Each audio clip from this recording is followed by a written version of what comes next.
What's up, all my chicken people? It's a beautiful Monday, but today is the start of an incubator video.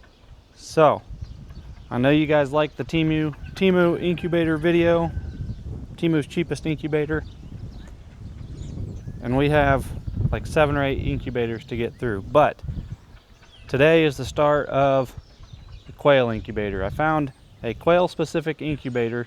I know a lot of you like my Quail video, so I figured and I like hatching quail, so if I can find a dedicated incubator just for quail, that'd be awesome.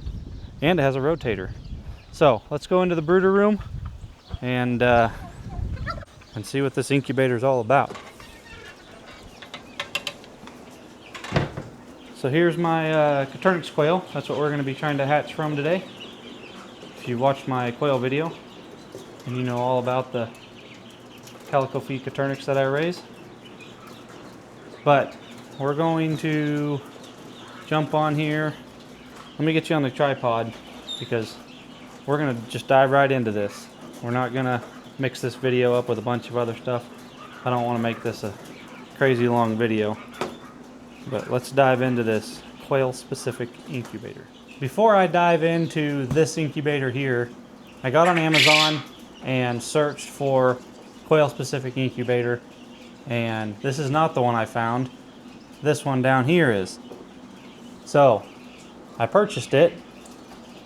Quail specific incubator, 36 quail eggs, quail incubator for hatching eggs, quail eggs, blah blah blah blah. The picture specifically shows quail eggs. So what did I get? I got it. Can you guys read that?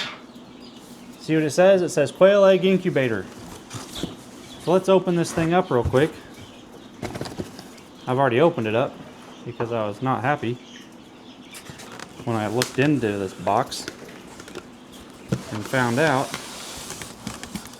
I wanted a quail specific incubator just for quail eggs.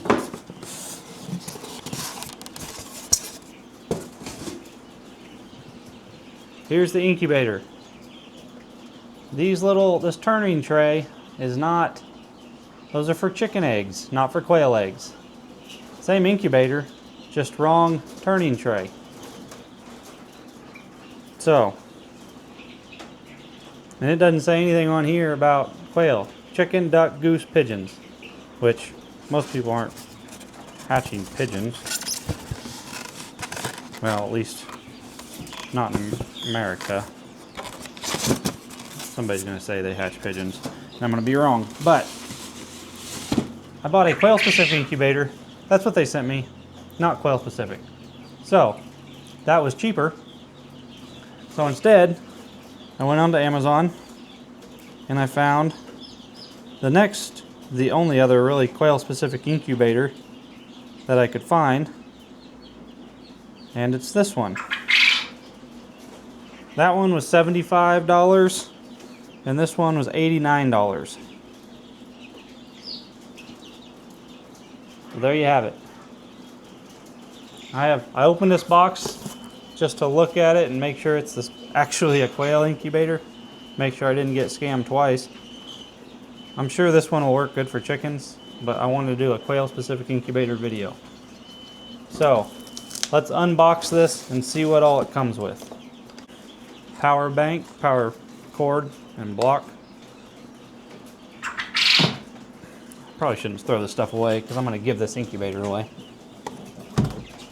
That's right. I'm going to give this incubator away after I get done using it to somebody here. So if you're watching, comment down below if you want to get into quail. I can't legally send you eggs, so you're going to have to find quail eggs from somebody local to you. But I'm going to give this quail incubator to somebody watching. If you're the random person chosen, I will comment on your comment saying you won. Then you're going to have to go. I'll send you our email, or you're going to have to go to our Facebook page and send us a message so I can get your shipping information. The Temu incubator, I picked a winner, commented on his comment, and he never got a hold of me. So I'm going to resend that one to or I already have by now. Resent it to somebody that will respond, I guess. This incubator does come pretty well packaged. Comes with sponges, probably for humidity control. And as it looks like in the picture, has the green quail tray. So this is a Onco digital incubator. Get this out of the way. Guessing everything else is inside. But there you have it. Quail specific incubator. And I just happen to have a little basket full of quail eggs. So let's dive right into this and figure out how everything works here. Get it hooked up, get the temperature going, and see if we can't hatch some quail. What I'll probably do is put however many eggs this thing holds in here, and then put the rest in my GQF, my big incubators. That way I have a control, and I'll know if I'm getting, if I get a 85% hatch rate in there and an 85% in here, then it's real accurate. But if I'm only getting like a 30% in here and an 85 in there, then I know that this is not worth as much. I mean, it's not as accurate. So let me get this all set up, and then I'll walk you through it when I get it all ready to go. All right, we got the instructions read. We got it rocking and rolling. Instructions are pretty clear, which is nice. They're in English, which is also nice. So this incubator has 2 water reservoirs. There's a little water rim around the edge that helps with humidity.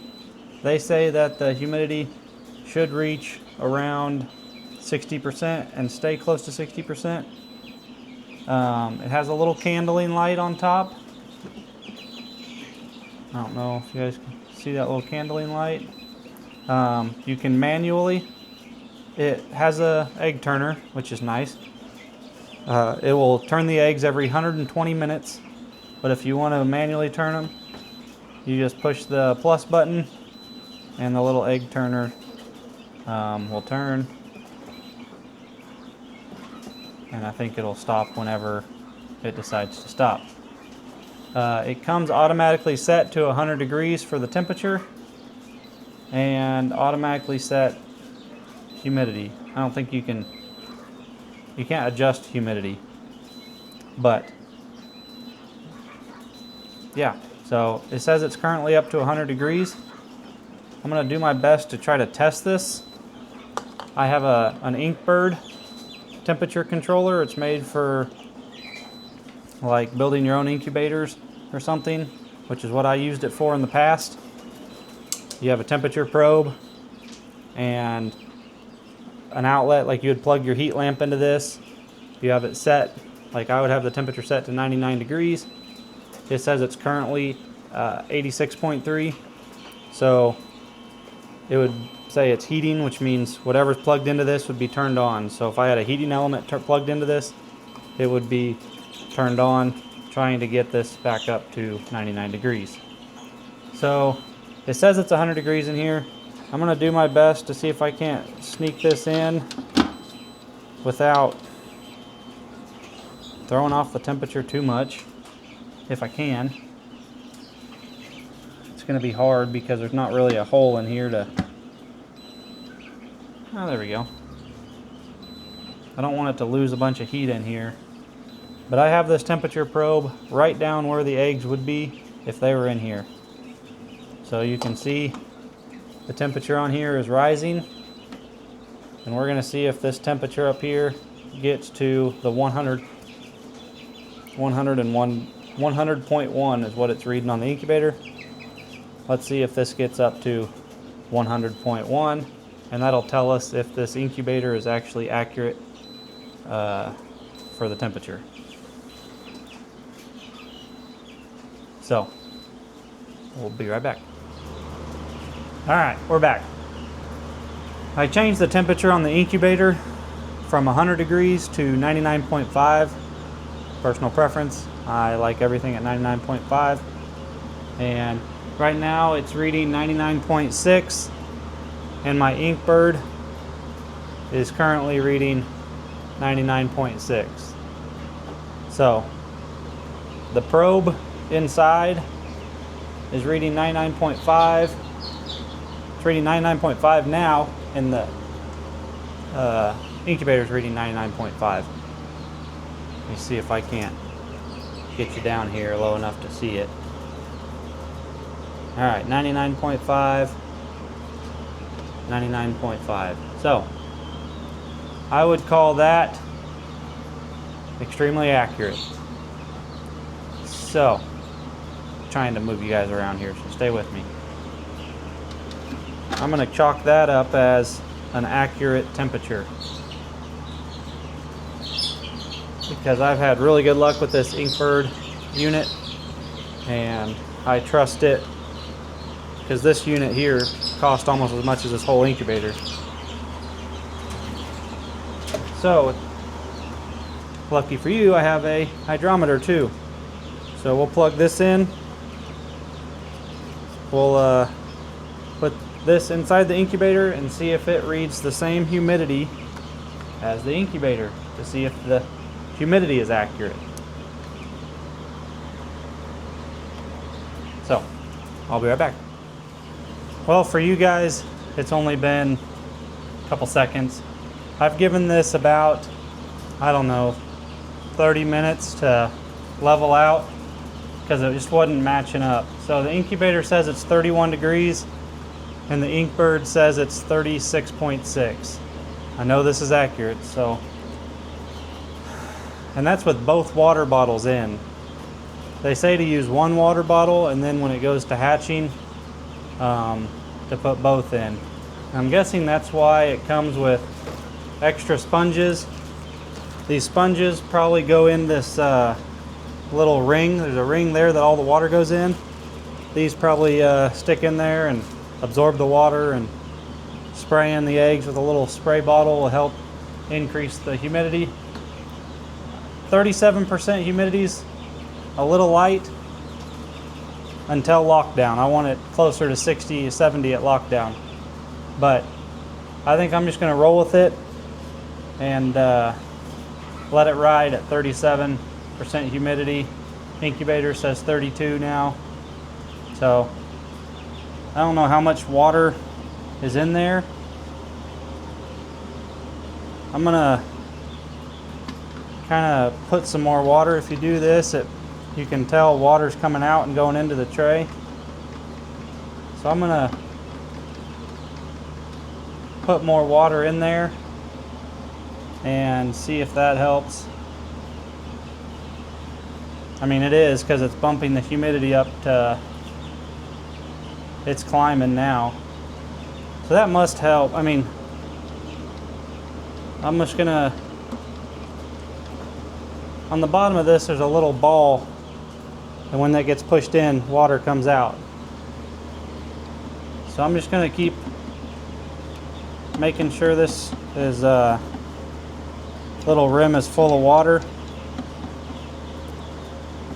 I'd like to see it closer to about 40%. Well, Inkbird's already up to almost 41%, and the incubator says 37. So it's going to be a little bit of a difference, but I'm okay with that.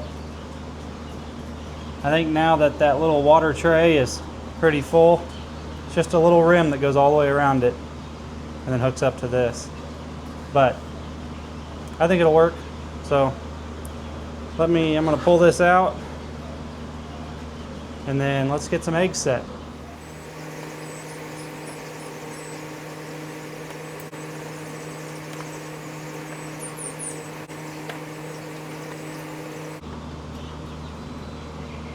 There you have it, 40 eggs.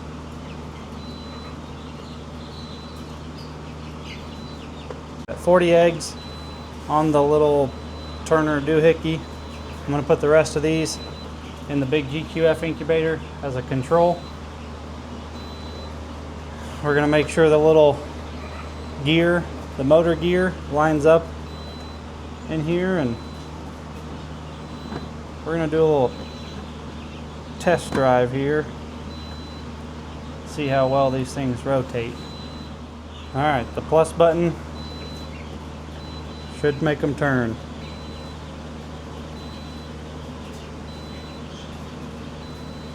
The ones on the outside definitely get a good turning. I mean, they all turn, but every 120 minutes.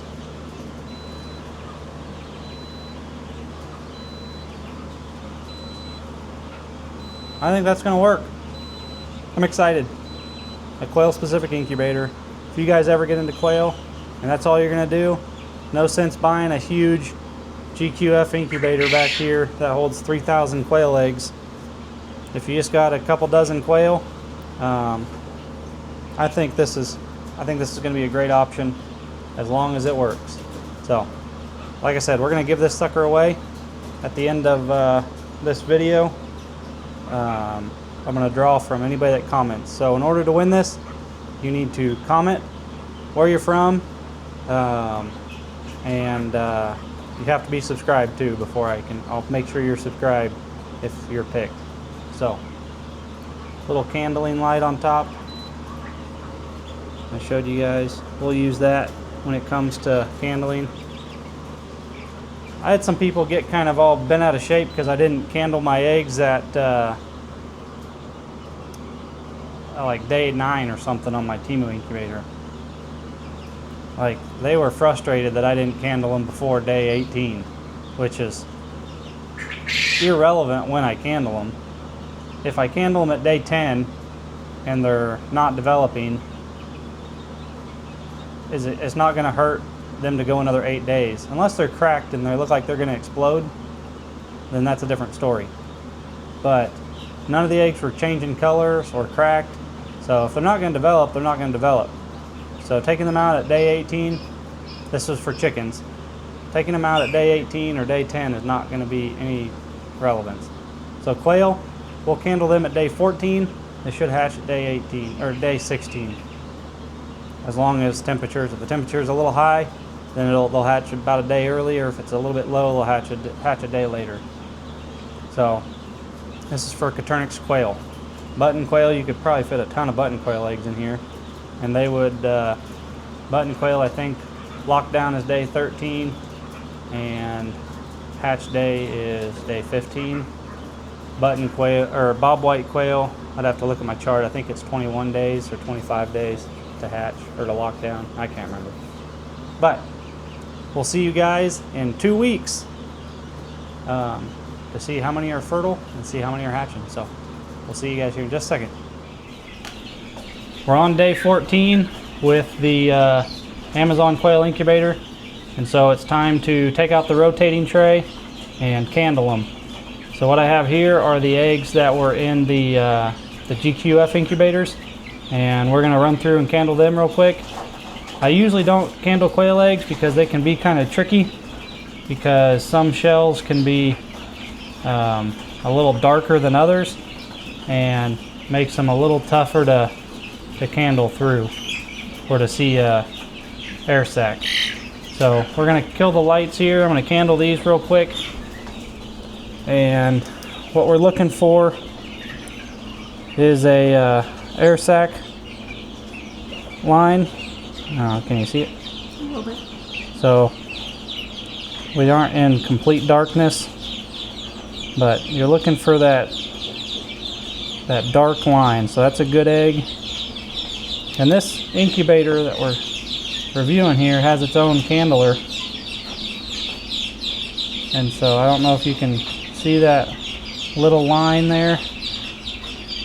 That means it's fertile and developing.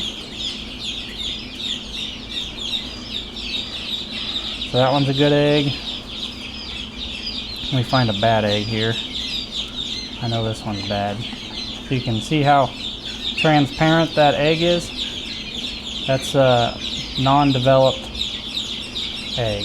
So this little Incubrite candling light seems to work really well. So I'm just going to bomb through these real quick.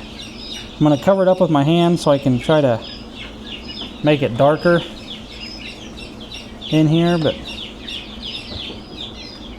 I'll cruise through these real quick and get right back with you here when we figure out how many good and how many bad we have.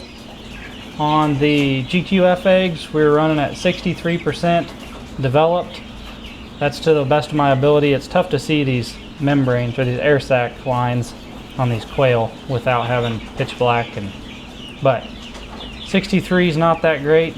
So if this incubator is higher than 63%, then we're in business, because might as well just start using one of these instead of my big incubator. So this incubator has a little motor up here for the turning tray.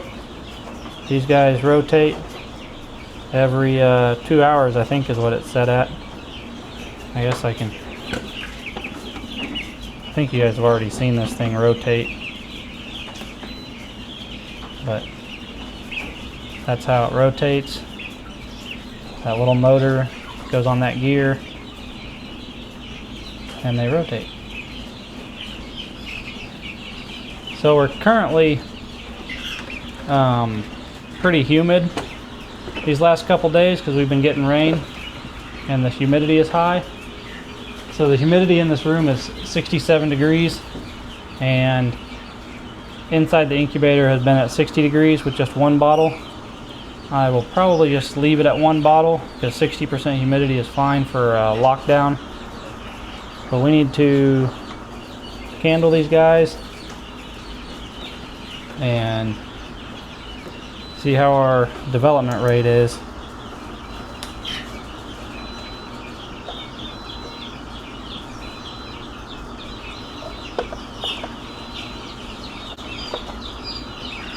I'm just going to go through these real quick. Like I said, it does have a candler on top of this, but this is much faster.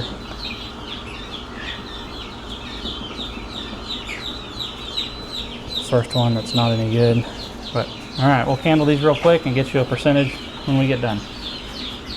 All right, so we candled the eggs out of the quail incubator, Amazon quail incubator, and from my best ability of seeing what developed and what didn't, we're at 70%. So with the GQF we're at 63.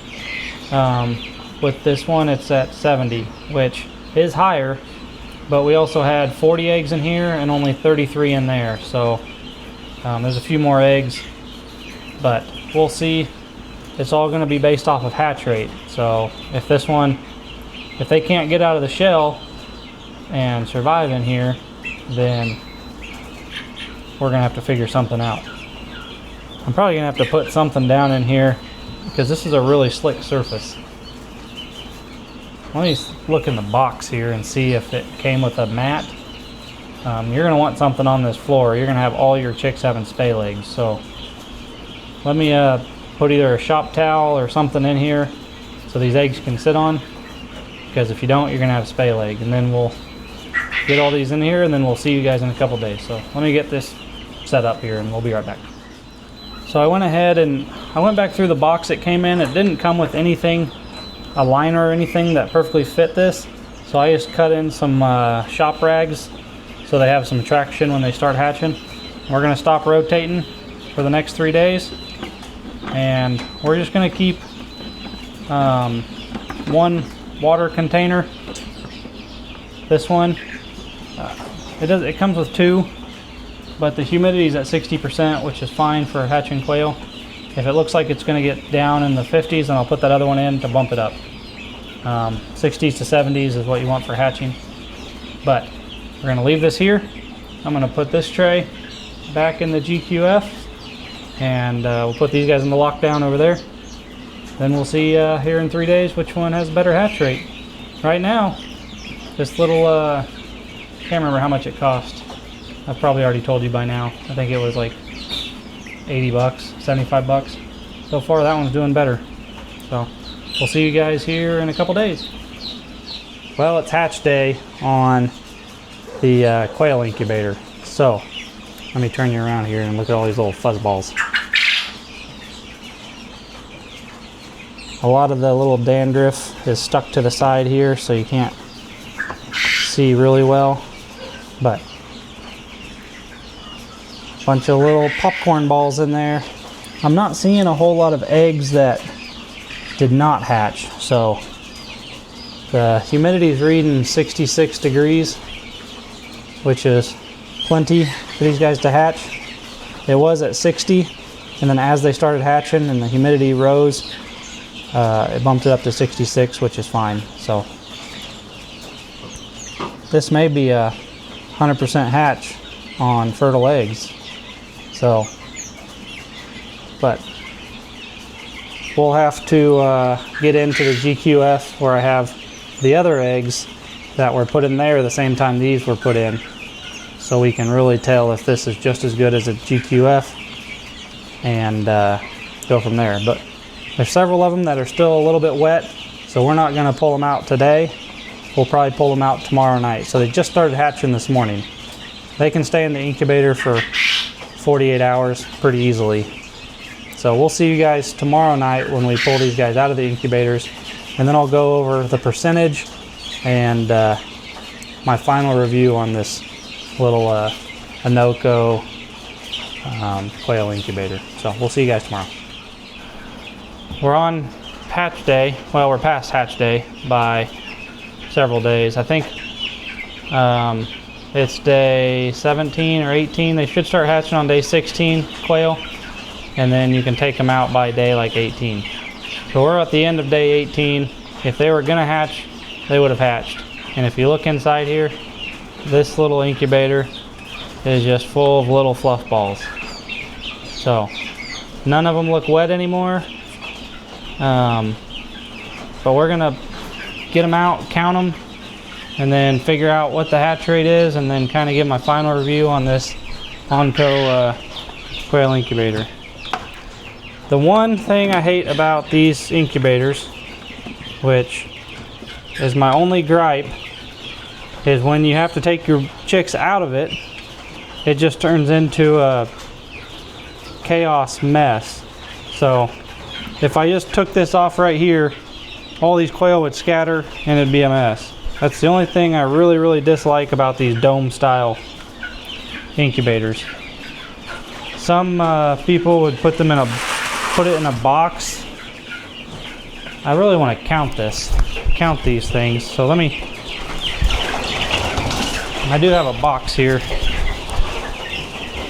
Let me see if I can set these guys in a box and open this lid before I set them in here, because I want to get a number and see how many we have.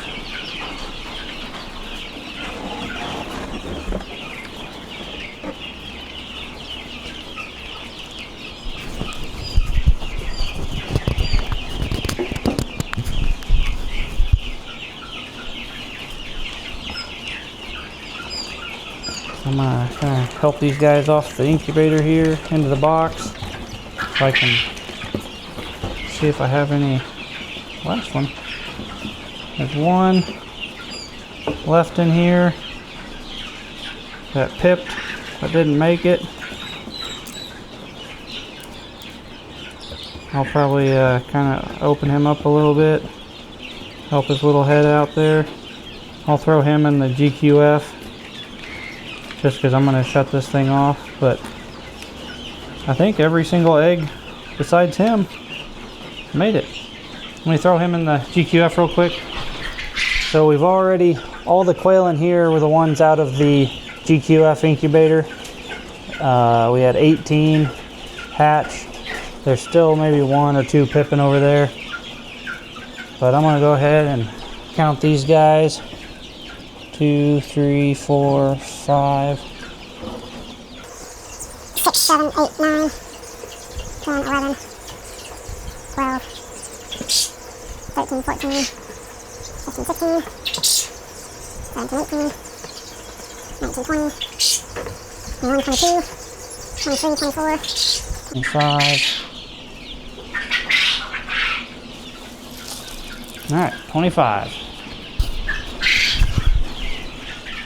Alright, 25 went in the brooder from this little Onco incubator, which we put 40 in, 28 were fertile.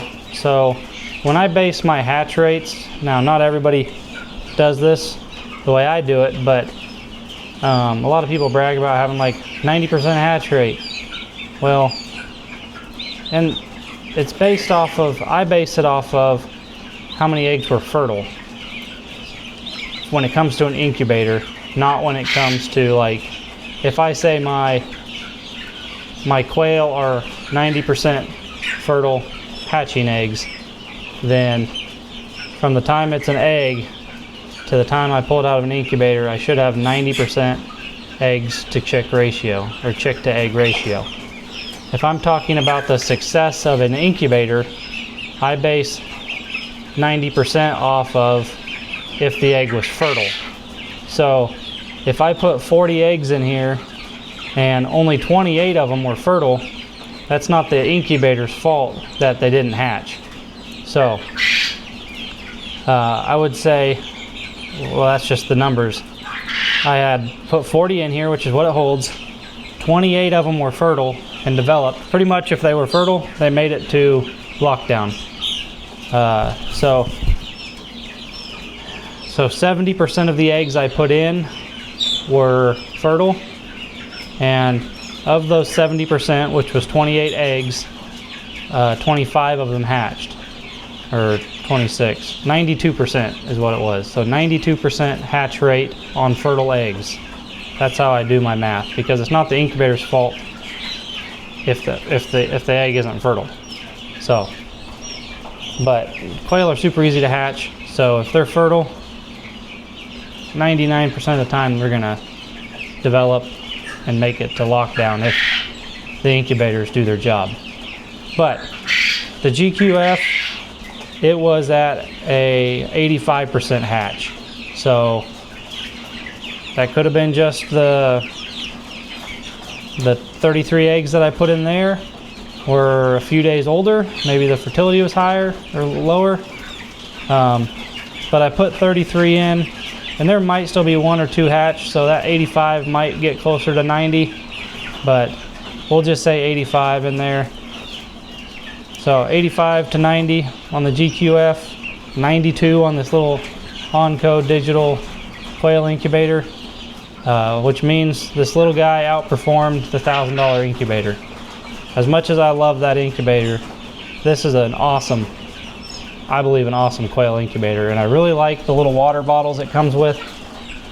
I only used one of them the entire time from incubating all the way up until hatch day, and then from lockdown to hatch day, I stayed with just one. And it's humid in this building, so it stayed at 60% humidity, which is a little high. It didn't seem to bother the quail any. I mean, what, 92% hatch rate. And then when they started hatching, they put more humidity in with their feathers being wet, which brought it up to a 66% humidity is what the little indicator read. But I'm gonna give this incubator away. I'll clean it up, put it back in the box, and mail this to one of you guys. So if you guys want this incubator, comment down below. You have to be, there's 2 rules to win this. You have to be a subscriber, and you have to comment where you're from. So, you know, and you really need to have access to quail eggs. I can't send quail eggs with it legally, so, because I'm not MPIP. Somebody close to you probably sells quail or quail eggs, but awesome incubator. Would highly suggest this is the best quail specific incubator on Amazon, in my opinion. The other one that I bought was supposed to have the quail tray, and it didn't come with the quail tray. So it probably would have worked with the chicken trays, but I paid extra to have the quail tray, and it didn't come with the quail tray. So this was the only one I found that had great reviews, that was quail specific trays. It comes as it is.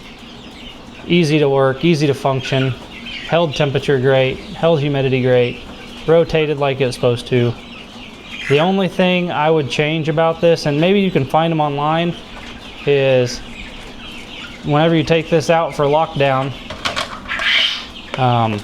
you need to have something on here for the chicken or the quail to hatch on. Like we use the little shop towels or the shop rags.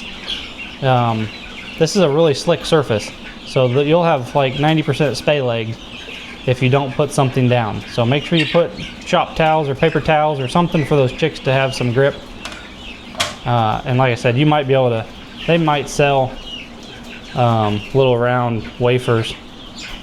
I know some of the other incubator companies sell them for that size incubator. So anyway, that's all I have for today. I want to send one of you guys this, so comment down below where you're from. You have to be subscribed, and that's all I have for this video. I hope you like incubator content. We have more coming, so stay tuned. All you chicken freaks that are just hounding me on incubator content, I got 6 of them in the house, 2 of them out here. We got more coming, so don't worry. But I'm gonna send almost all of them to you guys and mail them to you guys because I love you. Don't haggle with your egg supplier. Buy your chicks local, and we'll see you guys on the next one.